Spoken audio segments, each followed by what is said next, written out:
beverage. A hop if you wanna just bounce to my leverage. The evidence, as they say, is in the pudding. So show me the money like my name was Cuba Gooding. Hello and welcome to episode 49 of Entrepreneur Stories. My name is Joseph May and I'm the host of this podcast. In this interview, we get to sit down with Eddie Lee, one of the co-founders of Podo Labs. Podo Labs is in the middle of its second Kickstarter for its second iteration of its selfie stick replacing camera. That's the only way kind of to describe it. It's a camera that you can stick on the wall or stick on kind of anything and take photos of yourself or your friends. You can actually set up multiple cameras all around you and do time-lapse photos for parties and such. So check them out. They're on Kickstarter. They're closing in about the next 24 hours. If you don't get them before they get off Kickstarter, I'm sure you can grab them on Indiegogo on demand. So Eddie, who we get to interview today, who's one of the co-founders, actually came up with the idea during a meeting, and we get into how he came up with that idea. We get into how they ran their first Kickstarter, how it was able to raise over $400,000, and how they've been able to turn the second Kickstarter into a really successful campaign and raise another $600,000. So Eddie's a great guy. I hope you enjoy this interview, and I'll stop talking now. I'm talking too much, so without further ado, please enjoy this interview. Eddie, welcome to the show. Thanks. Yeah, sorry about that. Thanks for taking the time to sit down with us today and talk a little bit about your product. I'm happy to talk about it. I'm always happy to talk about Podo. Awesome. So just before we get going, let's jump into real quick. Let our listeners know what your product is and where you guys are at in your campaign. Sure. So Podo is a miniature app-controlled camera that sticks to nearly any surface. And once it's just stuck on, say, a wall, you can use your phone to take pictures, videos, and time-lapse. So sometimes we say it's like having a selfie stick, but without the actual stick. We've been on Kickstarter for about 16 days now. We are at, are we 700% funded? And we have about 5,000 backers. Wow. So what is the number value, or what was your original goal for this campaign? Right. So our goal is 50,000. The monetary value right now is 358,000. Wow. That's pretty exciting. Yeah, we're excited. Yeah. So do you guys have like a goal in mind that you're going for on this campaign, or is it just kind of see how far you can go? Obviously, we want to push as far as we can go, but yeah. As far as a specific number, we did a campaign last year. Yeah. For the first version of the product, that hit 427,000. So we want to, of course, surpass that. Wow, that's pretty impressive for your first time on Kickstarter. Yeah, I think the idea really resonated with people. It wasn't like a super niche. It's like, yeah, a lot of people take photos. We've all had that moment where it's like, man, I wish someone could take this photo for me. So I think it really helped it spread. Yeah. So you mentioned, I'm curious. I was watching your video and I almost bought one, but I had a question. Okay. So it says it can stick to any surface. Is it one-time stick, or does it like you have to put a new sticky thing on there, or is it just like a continual stick that goes from surface to surface? Right. So it's the latter. It's this rubbery, we call it micro-adhesive sticky pad. And the way it works is it has really small features that are kind of sticking to the wall, interacting with the wall. You can kind of imagine like a gecko's foot. So it just sticks, unsticks, it peels right off. When it picks up dust and dirt, you wipe it off with water and it sticks again.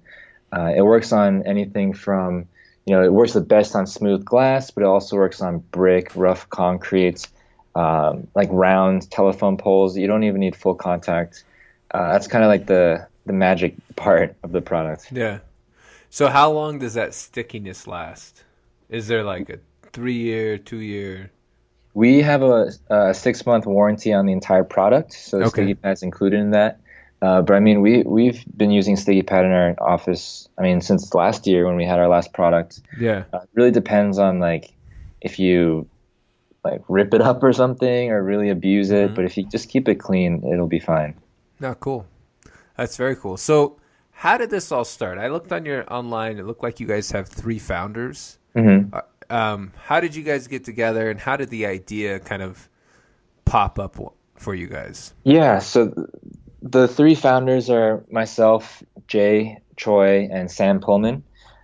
Jay and I was living on his couch at the time. I had just graduated. I didn't know what I was doing. We were like, best friends in college, and then we decided, let's start a business together. I don't want to get a real job. So we came up with some software ideas. I mean, Sam was another friend from Berkeley. We brought him in because he's a brilliant engineer. Yeah. The three of us, so we got this team together first, and we didn't have an idea. So we would, we'd be hanging out, we'd be going places, going to startup events, entrepreneurship events, and we'd always be taking pictures. And someone would get left out, or we had a DSLR and we didn't have the transfer cable, so those photos are probably still on there forever. Yeah. And we just kind of sat down and we're like, hey, we're having this problem as we're hanging out. Why don't we do something about that? And that's kind of where Podo came from. Huh. That's pretty cool. And so when you guys first made the product and you're thinking about it, what were like the first couple of ideas you had? Was it like a different type of selfie stick, or was it like, when did the idea of like a separate camera come in? So it came in so the three of us were on Berkeley campus at a cafe, and we're brainstorming. We're like, all right, guys, we're going to sit down and come up with the best, product idea ever, startup idea ever. Obviously, under that pressure didn't work, but during that meeting, I got this Snapchat, and I was like, how do I, we're having a meeting. I can't really just like take this picture of myself and respond to this friend and interrupt everything. So I kind of thought about a camera that would sit on the table and just, you'd have your phone under the table, surreptitiously take a shot with the camera. And then when that meeting failed, we were driving back to our place, and I brought it up, and that's where it came from. So that was the first iteration. The second problem was, all right, we have this separate camera, and back then there were no Bluetooth cameras. GoPro didn't have Wi-Fi. This was 3 years ago. Okay. So really a connected camera was, there's nothing like that, and we wanted it. But the other part was, all right, which one of us is going to hold the damn thing? Like, where are we going to put it? So then the sticky material came out of a YouTube video that we'd seen of some guy using this material to stick like random stuff to his wall, like a frying pan and random stuff. And we remembered that video, and we're like, okay, why don't we stick our camera to the wall so no one has to hold it? Oh, that's pretty cool. And then here you are 3 years later on your second campaign, going towards total, like maybe you guys even hit 1 million this time. You guys are rocking. We're hoping. Thank you. Yeah, it just kind of came, out of our need. It's like, what are we feeling lazy about? And then, someone told us that, when you have a problem, it's likely that you're not so special in this world. There's probably a lot of other people who have a similar problem. Oh, yeah. So, yeah, we start with that. We start with the problem. That's really cool. So you guys ran your first Kickstarter. You raised over, was it you raised over 400,000, right? The first time around? A little over 4. So you guys are humming. You got a company going. Why come back to Kickstarter? Mm-hmm.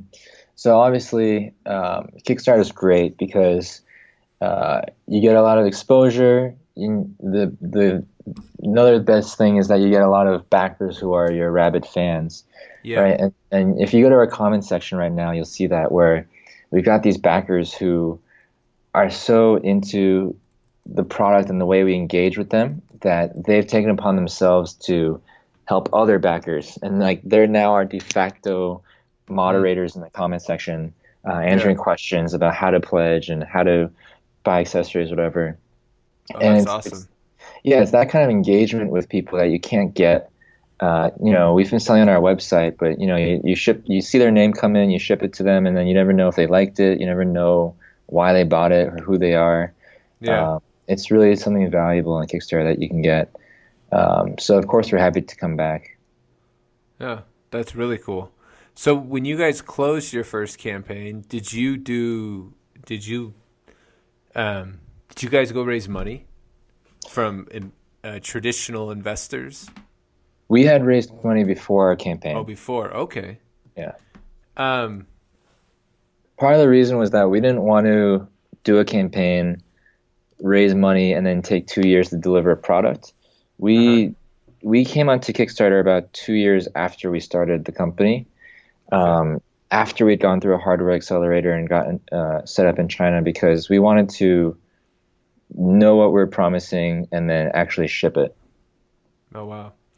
So when you guys launched, you had a completed 100% product then? Completed 100% prototype. We hadn't produced it. Yeah. We hadn't produced it. And of course, when you go into production, you see all these headaches and challenges you never would have, known as your first time doing it. So we did our best to mitigate the risk, but it was definitely we still got delayed a few months. We had promised a 4-month delivery time frame, which might have been the most optimistic Kickstarter hardware delivery ever. Oh, yeah. But we ended up delivering in under a year. Okay. Which I think was a good thing, but because we promised so fast, people were still mad about it, which is understandable.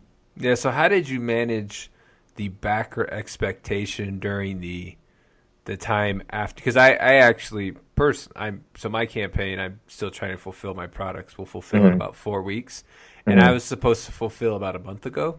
And so I've been trying to manage expectations and help them understand all the problems we're running into. But how did you do it in a way that caused people not to want to cancel their order? Well, it's tough because sometimes when you see their angry comments, it's almost like they don't understand you don't want to delay either, right? No one's happy. The creators aren't doing this on purpose. The first thing you have to do, of course, is as soon as you know of a problem, let them know.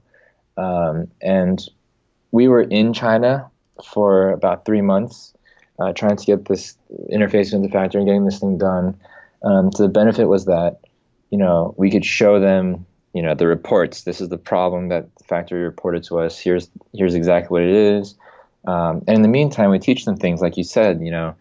They're interested too in seeing like pictures of the factory, like hearing about what's a DVT, EVT, PVT in a production schedule, like getting them. We didn't have updates on like, oh, your product's shipping this month, but we had updates in terms of informational things. Here's something we can add value in a different way, sort of like what you're doing with your podcast. Yeah. That's a good way to do it. And how many? I mean, if you don't mind me asking, did you guys have a lot of people? Did you guys have a number of people cancel during that time? Time between when you said you would fulfill and when you actually fulfilled? Sure. So we didn't accept refunds at that point. Okay. I mean, we explained it as, Kickstarter isn't a traditional store. It's a place to help the project get off its feet, get off the ground. So we had a few special cases where, we'd work with backers if they had special circumstances. But on the whole, people, accepted that because they were part of something together, and engaging them made them feel that way. That's good. That's one thing I've wondered on how to handle, because I have already submitted, all my deposits for manufacturing, and right. And, we don't necessarily we don't have all the money that people paid because we're trying to pay for a product and get that product off the ground. So it's been kind of a balancing act when people have asked, hey, can I get a refund? And it's like, well, I don't really have that money, because if everyone asked for a refund, we'd be in trouble, Right, and they have to understand, okay, so you got your Kickstarter number, which looks huge, it's great. Take 5% off as the platform fee. Take 3% off for your whatever. Take another 3% for your card processing fee. Take another 3% off for people whose cards didn't go through. And then you've got your product cost, which is probably really high because you're doing a low order quantity for your first time. You've got tools that are big upfront costs that have to be amortized over the lifetime of your company, but you have to pay them now. And also, you probably give people a discount because they're your backers. So it's not free money. Yeah, no, not at all. No, not at all. So when you guys did your order and your first big order for product, did you just order what people had ordered through Kickstarter, or did you order like double your, so you had 5,000 people order, did you order 10,000 products? So we how do we do this? We placed basically the minimum order that we could get a good price break on, Okay. that we could afford. So that was 5,000 units. Okay. And I think that was our intention. And then luckily our campaign, got to about 4,000 units. Okay. So we were able to, follow through to the factory on our promise and put down that down payment. So you guys actually submitted your order prior to turning on your funding for Kickstarter? That was our projection to the factory, Yeah. to keep them interested, and then luckily we hit it. Okay. So did you guys go over to China before your Kickstarter campaign and kind of go through everything with the factories, or did you kind of do that? We had a estimate of our costs, unit costs, before we started. Wow. And so, I mean, we're kind of getting the weeds on this. I mean, just because I'm fascinated, because I think so many people go in to run a campaign and they get in, someone's like, it'd be like $15. They don't get like Right. the real cost. And so then they turn into the coolest cooler or one of the other campaigns who've, ran into some trouble on the fulfillment end, so they're not able to fulfill. But it sounds, so who kind of was someone pushing you guys to be that specific on costs, or had you guys done research and seen where other people had ran into troubles? I mean, like I said, we had a very good idea of what our product architecture would be in terms of the components involved, Yeah. the industrial design. So we were able to submit those things to a factory and suppliers for a cost analysis.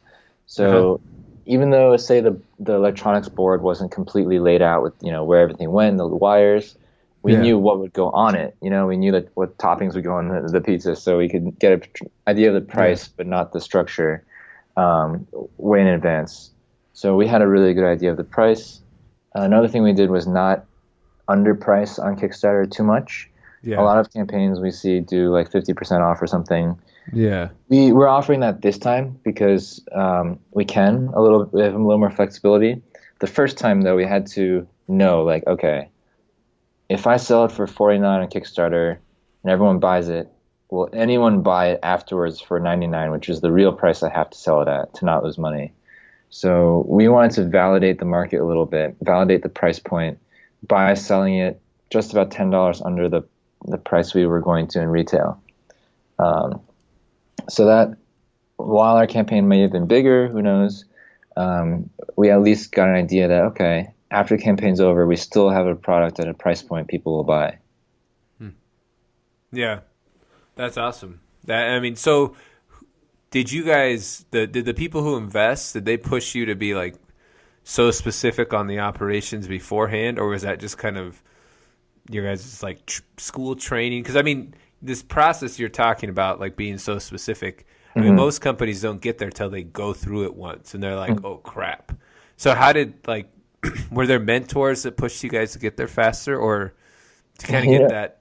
Or I mean, how did, I'm just curious. I'm just really fascinated with how you guys got, because I mean, you guys had a really, thorough process, and most people don't have that the first time around.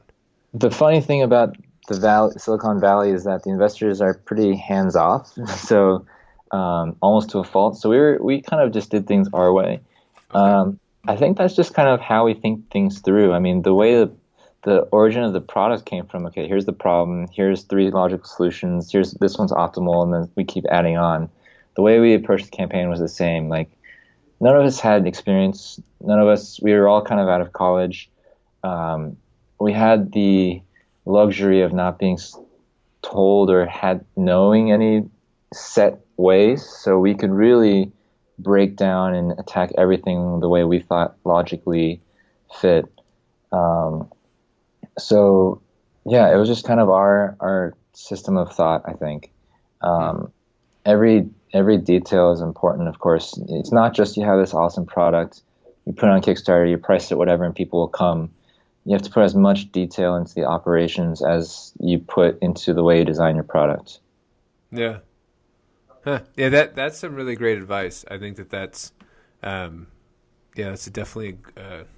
I think a lot of people kind of lack that foresight and discipline to do what you guys did and to be so specific on your product. Because I think a lot of people like fall in love with their product idea and don't think about all the logistics behind it.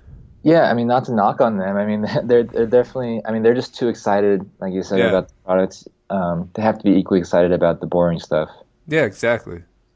Oh yeah, yeah. That's So you guys are doing Podos. You're doing your camera 2.0. I don't know if you call it the 2.0, but it's your upgraded one, and you're coming back to Kickstarter. What were like the major takeaways from your first time where you're like, okay, we have to do these things to make it better than the first time around? So one major thing is we're only doing one color. The first time we did 4. Yeah, I've been down the road. Yeah, so costs, color was fine, but the biggest pain was the fact that we had early birds that we promised advanced shipping to. And we didn't really realize ahead of time that if we have 4 colors, it's not like the factory is going to make them one by one in the order we need. They're going to make, all the reds, all the blues, So if someone should have gotten theirs first, but they ordered a color that we're making last, they wouldn't, we couldn't promise them that anymore. So we ran into those problems. We forced the factory to cycle through the colors several times in smaller batches, which just, it was a huge cost for us and it was a headache. Yeah. Logistical headache. What else? I mean, since this product is actually not as different. It's not a new product. It's more like a refresh. Yeah. So we have the advantage of being, much ahead in the app, much ahead in the prototypes and production as last time. We really we learned so much the first time that we really we call this the Podo, not the Podo 2, because this is really the Podo we wanted. Okay. And the first Podo is kind of like, Podo Classic or Podo Original, but it's really kind of Podo Beta. Yeah. That's cool. That's the great thing about Kickstarter is you have that opportunity to do the kind of the beta product and make sure it works, right? Mm-hmm. So I'm looking through your guys' page here.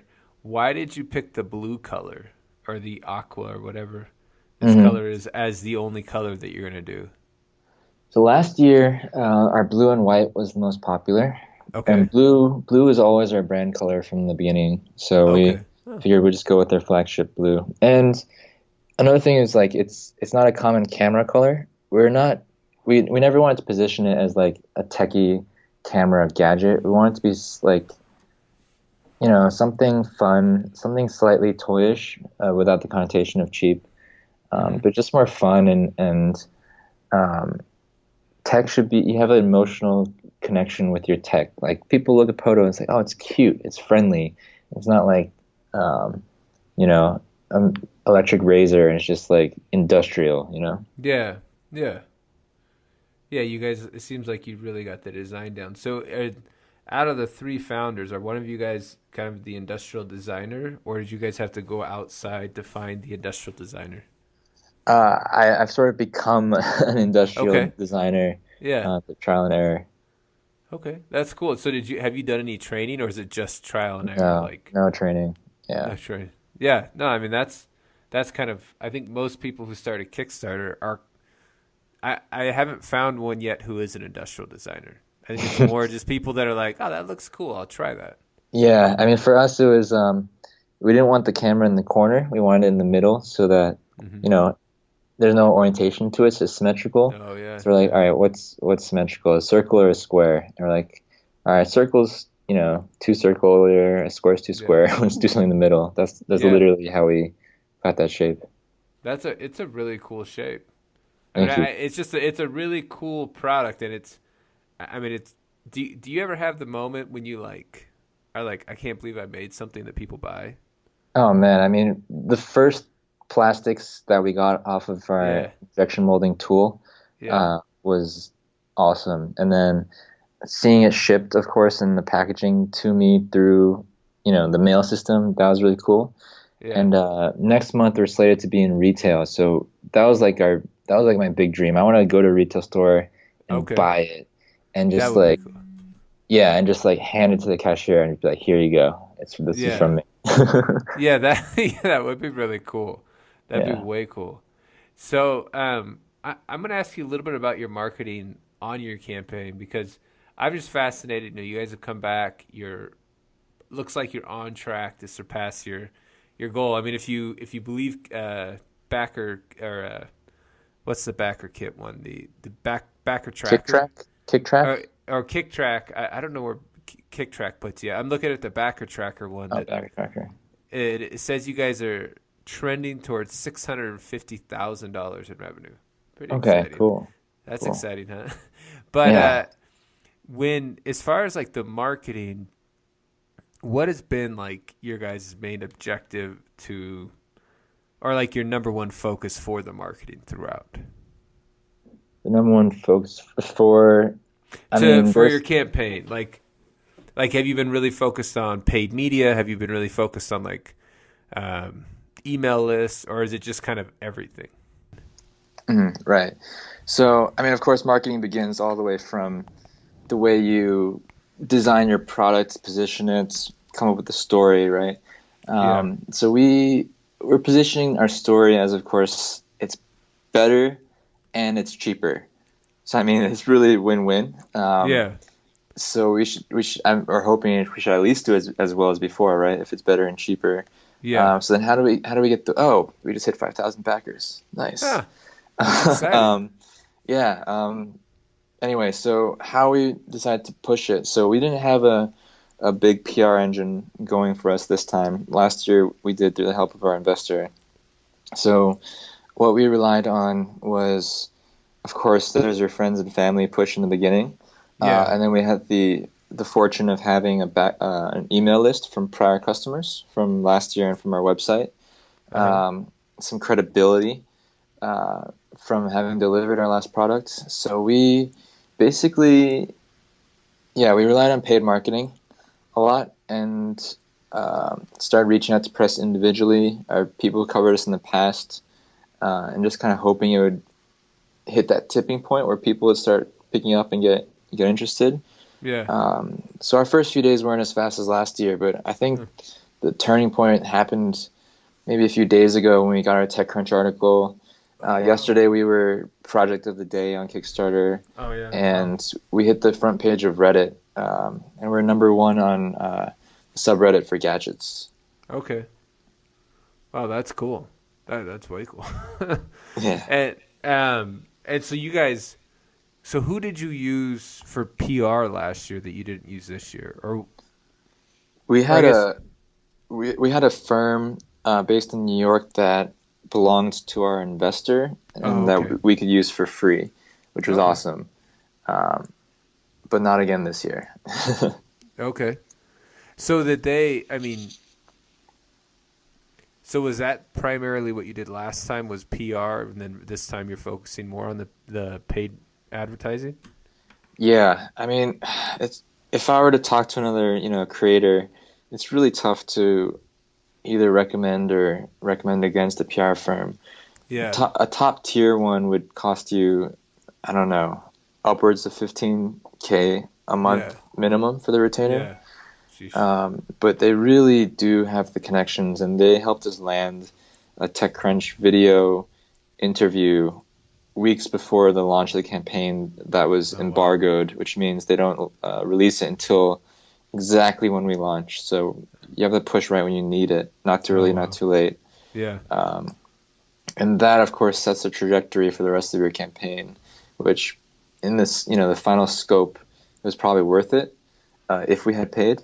Yeah. But then again, you can't put lipstick on a pig, right? You have to have a good product and a story for the PR engine to push and for people to connect with. So in a sense, people say don't expect that if you make it, people will come. But if you make it and you have a good story and you know how to share it, if you do a few basic things, people will start coming. Yeah. Oh, definitely. So, did you guys do any paid advertising marketing firms your first time around? First time around, we didn't. Oh, you did not? We Okay. didn't. There was no Google Analytics integration, Yeah. or Facebook Pixel integration, so Yeah. we couldn't track it. We decided not to pump our money in because we didn't know how it's performing. Okay. Um, this year we are, Yeah. and it's been effective for us. It helps. It helped us get this first few days going when we didn't have much press. Yeah. Wow. That's awesome. And so I'm looking at what is Highway 1 here down at the bottom of your campaign? So Highway 1 is the hardware accelerator that we went through before we went on our first Kickstarter. What that means is they're based in SF, and they, take applications from startups. They take maybe 20 for about 16 weeks, mentor them, teach them about, building a hardware product, Yeah. and then you just kind of graduate and go off into the wild. Huh. And so when you left there, did you have like the product spec'd out, or was there still a lot of work to do? It was spec'd out, but it wasn't ready it wasn't designed for manufacture yet. Okay. Yeah. That's really cool. Um, huh. That's really, I mean, it looks like you guys, your page here is built out. It's a beautiful page, I Thank you. think. I mean, you guys really have, no, I mean, you really have like a clear message, and it's, you understand exactly what the features are of the product. I was looking at another page of some people who didn't fund their campaign, and I looked at it for like a couple minutes, and I was like, I really don't know what you're selling, but here, it's very clear, and yeah, well, great. Yeah, and one thing is like this isn't what the page looked like when we launched. Yeah, Of course, we had our page last year. We based this page on that because we knew it worked to a degree. But based on the questions I get, and one thing I stress the creator to do is like read every single comment themselves and respond within a few hours. Yeah. But I've seen every single comment in both of our campaigns, so I know every question that was asked. When someone asks a question like, "I don't understand this," you don't go, "Oh, they're not reading carefully," or like, this person's dumb. You say, "Okay, what's wrong with my page that they had to ask that question?" Yeah. And I'd go in and tweak exactly that so that that question doesn't come up. And yeah, it's constantly iterating. I mean, this page, I added that GIF under how it works, like last night, like 2 a.m. Yeah. Wow. Yeah. I mean, it's a constant. There's never a break on a Kickstarter. Mhm. No, not at all. Yeah. Well, you guys did really well by doing PR yourself. From what I mean, most people don't get that much PR, or at least not just that much PR, but big PR, big names for PR, Yeah, like and TechCrunch. to be honest, last year because I was very hands off on it, and the PR firm did it all, I didn't really learn anything Okay. in terms of getting the press myself. So this year, um, basically, I had to learn everything for the first time again. So I'd go on TechCrunch, I'd look at the articles, see who was covering things similar to Podo. And I came across this guy. I don't know how to pronounce his name. It's Haje. It's Haj, maybe. Okay. And I looked at his personal blog to try to find his email. And he had a blog post that was specifically called like "How to Pitch Press," and it was like, put your press are lazy. Put the headline for their article as the subject line. Okay. Give them this, that. Put the product images in the email. Don't make them go to a link to download it. Don't use white background. Use lifestyle, environmental shots. Yeah. And then I read the whole thing. I wrote up a pitch based on that exact post. I emailed him. I said, "I read your post. I hope I did it right. Take a look." And he wrote about it. And it went on TechCrunch within 10 hours because he was in Germany or something. So it was overnight. That's really awesome. So what was his name again? Haje, Haje. Haje. Okay. It's how to pitch press. Something like that. Yeah, it's on his personal Medium. Okay, how to pitch press. And what was his first name again? Just so people that are listening and trying to figure this out.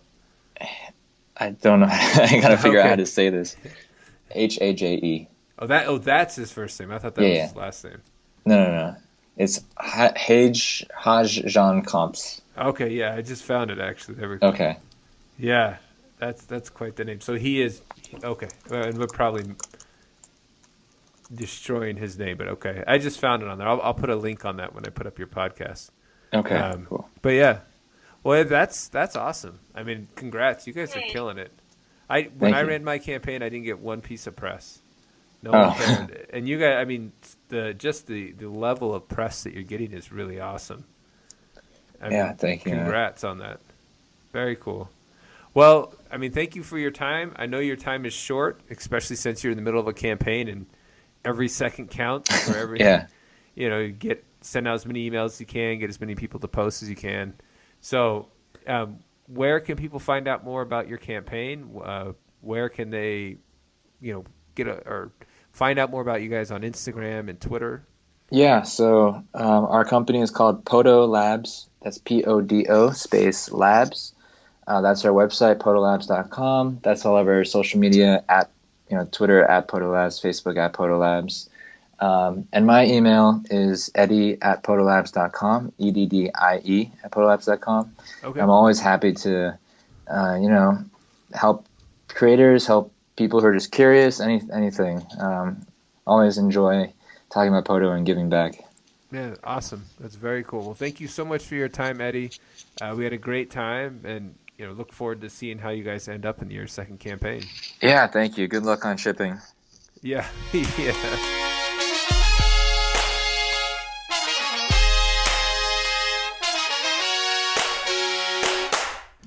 Thank you for taking the time to listen to this episode. We had a wonderful time interviewing Eddie. He's an awesome guy, super successful company. Once again, go check out their Kickstarter, Podo Labs.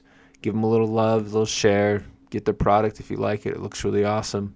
Also, check out our website at brettandcompany.com. Learn a little bit more about our backpack, the Modern Day Briefcase. Thank you for your time. Have a wonderful day.